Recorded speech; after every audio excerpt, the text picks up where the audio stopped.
रही है जो घर घर में, जन जन की आवाज है। शहर शहर से उठ रही परिवर्तन की पुकार है। दोस्तों, आज का टॉपिक है हमारा दाईं ओर शून्य की संख्या।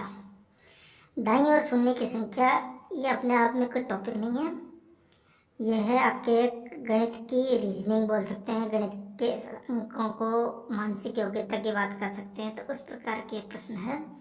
कभी कभी ये प्रश्न परीक्षा में आते हैं और ये हमें मेरिट की ओर लेके जाते हैं। जैसे मान लीजिए 50 क्वेश्चन है और 1-2 क्वेश्चन इस प्रकार के आ गए मेरिट बेस वाले, तो जो स्टूडेंट इन क्वेश्चन को करते हैं या सही तरीके से कर लेते हैं जल्दी से, तो वो इसमें आगे निकलते हैं। और मेरिट बेस क्वेश्चन ये होते हैं, कई लड़कों से आगे निकल जाते हैं वो क्वेश्चन करके। तो इसमें बात करेंगे कि किस प्रकार के क्वेश्चन परीक्षा में आते हैं। दाईं ओर शून्य की संख्या, इसमें सामान्यतः सबसे सरल प्रश्न से स्टार्ट करूँगा। 1 से 10 तक की संख्याओं को 1 से 10 तक की संख्याओं को परस्पर गुणा करने पर दाईं ओर कितने शून्य होंगे?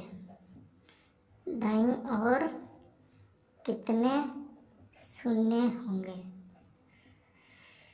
इन क्वेश्चन की सबसे मज़ेदार बात यह है कि अधिकांश किताबों में भी ये क्वेश्चन नहीं मिलते हैं हमें, और कोचिंग में भी ये पढ़ाए नहीं जाते हैं, लेकिन इन्हीं कारणों से ये क्वेश्चन हमें मेरिट दिलाते हैं। तो 1 से 10 तक की संख्याओं को गुणा करने पर दाईं ओर कितने शून्य होंगे?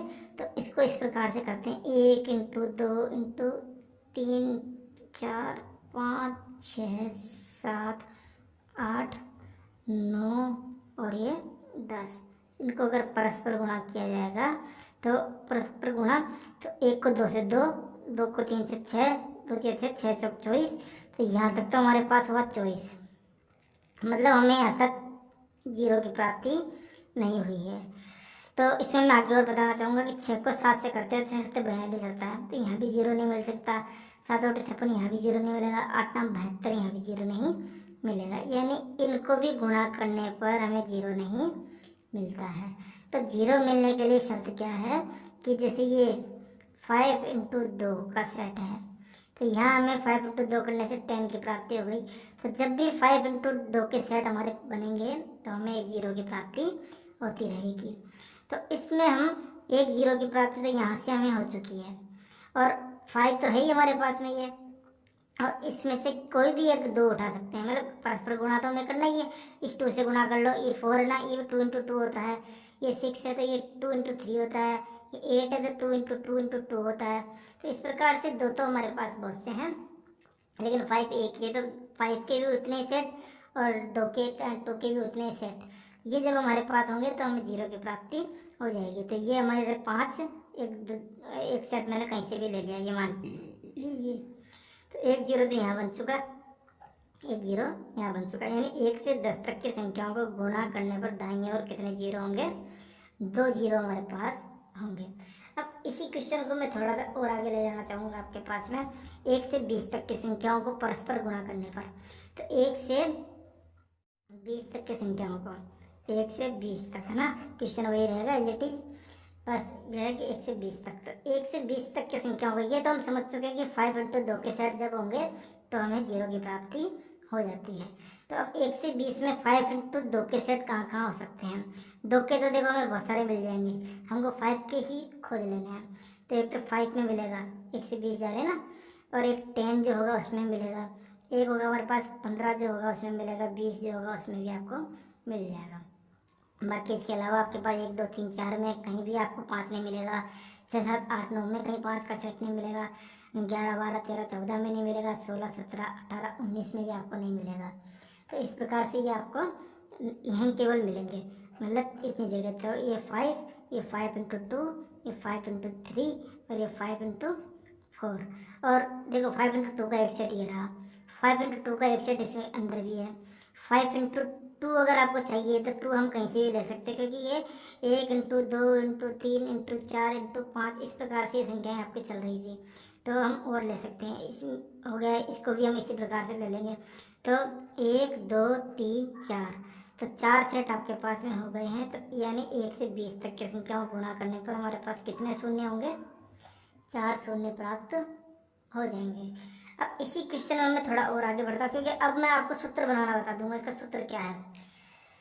क्योंकि इतनी देर तक तो हमने अभ्यास किया, और इसको तक मैं करूँगा तो 5 में जैसे इसमें लिया था, फिर 10 में आएगा, फिर 15 में आएगा, फिर 20 में आएगा, और फिर 25 में। मतलब 5 × 2 के सेट हमको खोजने थे, तो 2 तो हमारे पास हर सम संख्या, जो भी सम संख्याएँ होगी वहाँ से हम 2 निकाल सकते हैं, लेकिन 5 हमें केवल 5, 10, 5, 10, 15, 20, 25 से हमको मिल जाएंगे। तो इसमें आपके पास में 1 हुआ, मतलब ये लो मैं ऐसे कर लेता हूँ डायरेक्ट। इसमें 5 × 2 था ना, तो 5 एक बार मिलेगा। इसमें 5 × 3 होता है तो 5 एक बार मिलेगा। इसमें 5 × 4 होता है तो 5 एक बार मिलेगा। इसमें 5 × 5 2 बार हो गया। तो 2 के सेट तो हम बहुत सारे निकाल सकते हैं जहाँ से भी, क्योंकि सम संख्या हमारी चल रही है कंटिन्यू। 2 के सेट हम कंटिन्यू निकाल सकते हैं, बस 5 ही हमें खोजने थे कि कितनी बार 5 आ रहा है। 1, 2, 3, 4, 5, 6 बार हमारे पास में 5 आ रहा है, यानी हम शून्य की संख्या कितनी होगी, 6 हो जाएगी हमारे, इस प्रकार से। तो कहने का तात्पर्य है कि जब भी 5 हमारे पास होगा और सम संख्या से उसको गुणा करके हम शून्य प्राप्त कर सकते हैं। अब इसके लिए हम इस प्रकार से आगे बढ़ सकते हैं कि ये 5 का हमने देख लिया, तो 5 के कितने सेट हमारे पास हो सकते हैं। जैसे मान लीजिए 20 तक की संख्याएँ थी, 1 से 20, यहाँ करते हैं इसको, 1 से 20 की संख्याएँ थी हमारे पास में। तो आपकी 20 की संख्याएँ थी, तो आपने क्या किया, 5 का इसमें भाग लगाया। 5 का भाग लगाने से आपको 5 कितनी बार आ रहे हैं, 4 बार आ रहे हैं, यानी कितने शून्य हो गए आपके पास में, 4 शून्य हो गए। ठीक है, इसमें चलते हम 10 तक की संख्याएँ थी हमारे पास, ऊपर का जो क्वेश्चन है उसमें थी 1 से 10 तक की संख्याएँ।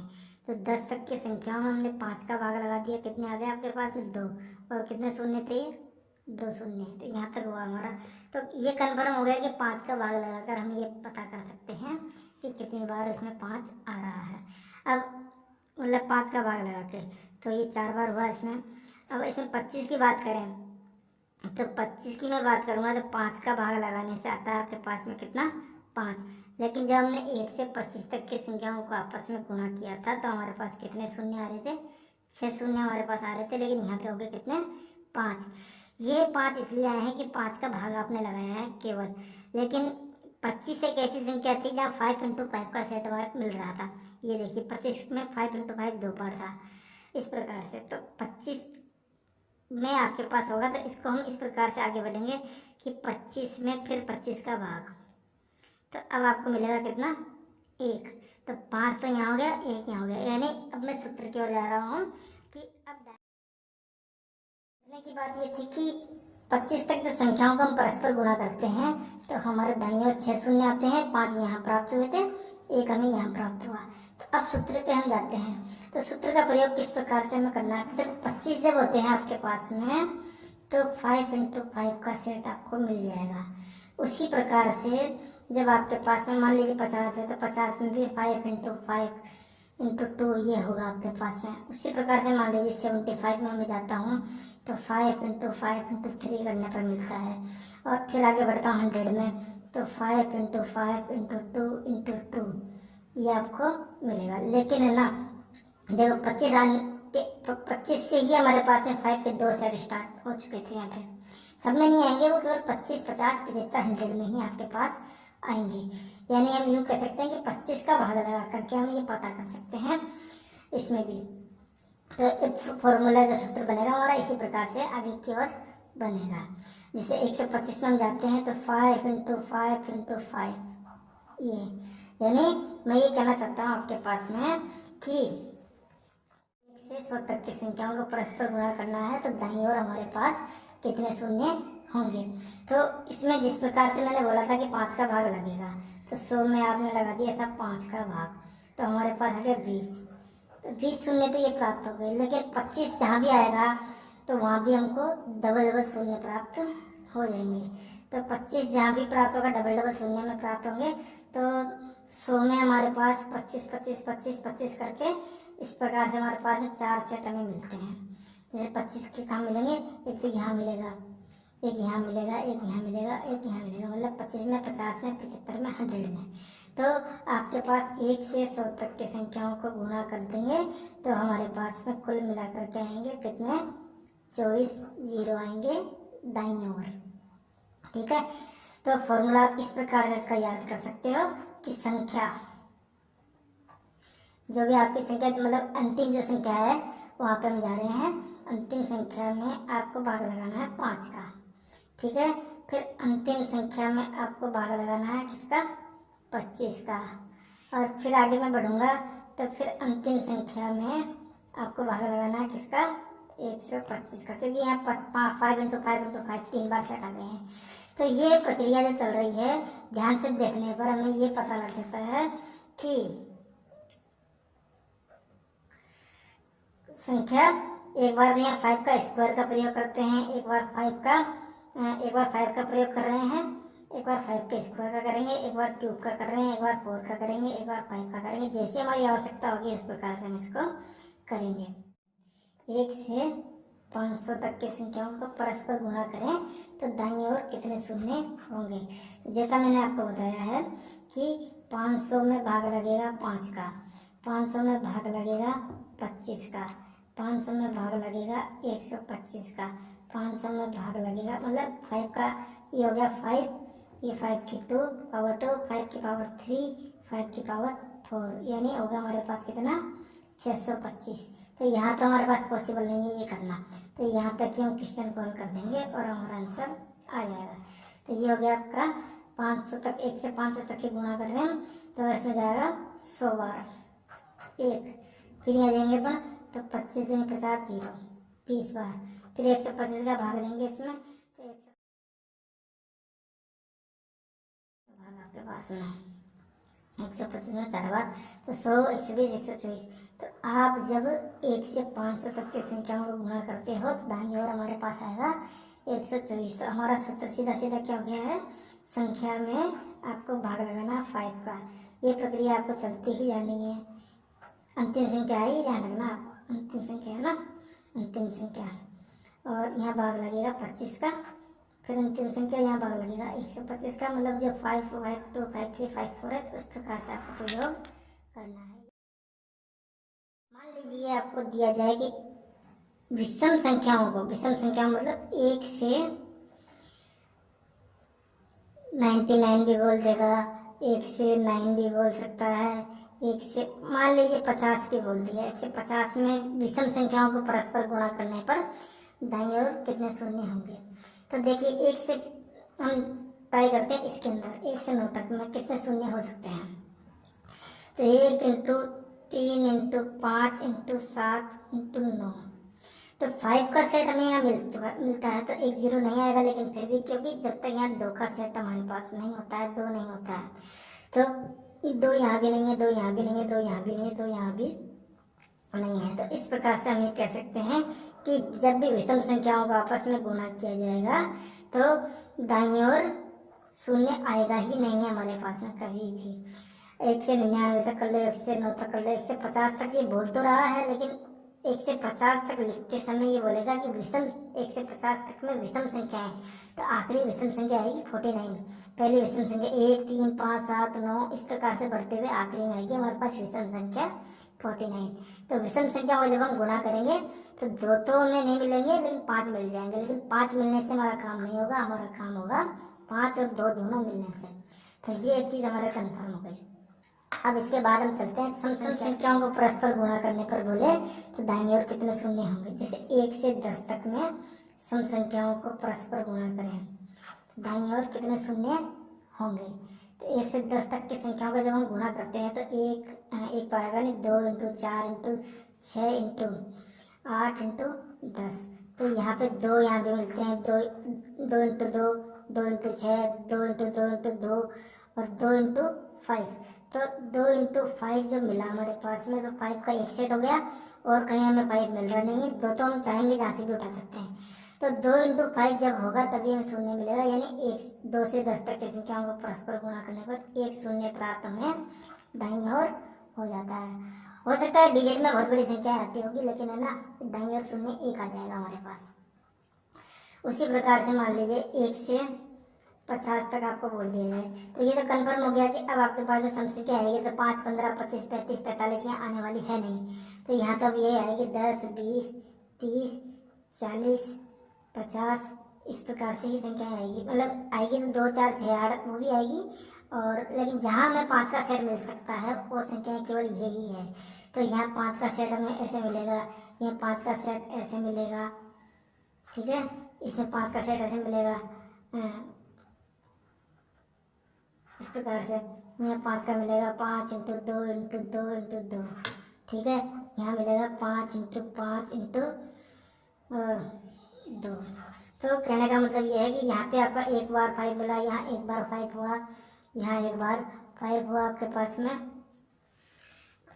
और यहाँ पे आपके पास एक बार 5 हुआ, ठीक है। लेकिन यहाँ आपके पास 2 बार 5 हो गए, यानी 50 आने पर। तो इसका हम सूत्र इस प्रकार से कह सकते हैं कि जैसे मान लीजिए 1 से 50 तक की संख्या को गुणा करना है ना आपको, 1 से 50 तक की हो, तो आखिरी संख्या 50 होगी आपके पास। सम संख्याओं की बात हो रही है, ये बात को ध्यान रखेंगे। भाग लगेगा 10 का, क्योंकि 10 में ही आपको 5 × 2 के सेट प्राप्त हो रहे थे। और फिर यहाँ लगेगा भाग हमारे पास 50 का। 50 का इसलिए लगेगा क्योंकि ये ना 50 में ही जाकर के हमारे सेटों की स्थिति चेंज हो रही थी। देखो यहाँ पे 5 एक बार था, यहाँ एक बार था, यहाँ एक बार था, यहाँ एक बार था। ये 40 का है, और 50 का जो है आपके पास में ये रहा 5 × 5 × 2, या 2 बार आ गया है। उसी प्रकार से फिर और मैं आगे बढ़ूंगा इसको, तो 5 × 5 गुना होता जा रहा है। तो अब यहाँ मिलेगा मुझे 250, क्योंकि आप ध्यान देखिए 60 में क्या होगा, अगर मान लीजिए 60 में लेना है तो 5 × 2 × 2 × 2 4 4 5 20 60, क्या हो जाएगा आपके पास। देखिए 5 तो एक बार ही मिला, तो 5 2 बार मिलता है 50 से होने पर, और फिर 3 बार मिलेगा 250 से होने पर। तो ये क्रम हमारा कंटिन्यू चलता ही जाएगा। अब मान लीजिए आपको एक प्रश्न दिया जाता है कि 1 से 500 तक की संख्याओं को परस्पर गुणा करने पर दाईं ओर कितनी जीरो होगी, जबकि ये भी देता है आपको कि इस सम संख्याओं को गुणा करना में 1 से 500 तक में सम संख्याओं को गुणा करने पर। तो 500 में भाग लगेगा 10 का, और फिर 500 में भाग लगेगा 50 का, फिर 500 में भाग लगेगा 250 का, फिर 500 में भाग लगेगा हमारे पास में ये 5 गुना, ये 5 गुना, अब फिर 5 गुना होगा तो 25 × 125 1250। तो यह तो पॉसिबल ही नहीं है। तो यहाँ हो गया हमारे पास में 50, यहाँ हो गया हमारे पास में 10, यहाँ हो गया हमारे पास में 2, और वो तो हुआ ही नहीं ना। तो 50 2 60 और 2 65। तो जब हम 1 से 500 तक की सम संख्याओं को गुणा करेंगे तो हमारे पास में दाईं ओर 62 जीरो प्राप्त होंगे। अब हम इसका आंसर करते हैं पूरा। एक क्वेश्चन को हम तीनों तरीके से ले लेते हैं। छोटा सा क्वेश्चन ले लेते हैं। 1 से 60 तक की सभी क्रमागत, मतलब 1 2 3 4 5, एक बार हम क्रमागत और एक बार हम ले लेते हैं इसमें सम, एक बार हम ले लेते हैं इसमें विषम, इस प्रकार से। तो 1 से 60 तक की सभी क्रमागत संख्याओं को मैं अगर गुणा करूंगा तो हमारे पास में सूत्र इस प्रकार का था 60/5 प्लस 60/25 प्लस 60/125। ये था हमारे पास इसमें सभी क्रमागत में। सम संख्या की मैं बात करूंगा तो अभी हम जस्ट हमने किया है, तो इसमें इस प्रकार से लेंगे 60/10, 60/50 और 60/, ये सब 5 गुना होता जा रहा था हमारे पास में। ये 5 गुना हुआ, ठीक है, और फिर हमारा 5 गुना इधर होगा। तो ये तो पॉसिबल ही नहीं है। और विषम की बात करेंगे तो विषम में हमारे पास में शून्य आएगा ही नहीं। विषम में गुणा करने पर दाईं ओर शून्य होगा ही नहीं। तो इस प्रकार से हम इन क्वेश्चनों को हल कर सकते हैं। और 50 में से अगर किस्मत से एक क्वेश्चन भी ऐसा फंसता है और बहुत सारे लड़कों को नहीं आता है तो आप इसमें मेरिट निकाल सकते हैं। और एक क्वेश्चन पे ही आजकल तो मेरिट बनना स्टार्ट हो गई है, हम लाखों की भीड़ में आगे निकल सकते हैं। स्वच्छ भारत स्वच्छ भारत स्वच्छ भारत हो, स्वच्छ भारत स्वच्छ भारत स्वच्छ भारत हो। स्वच्छ भारत की चली लहर, स्वच्छ रखे हर गाँव।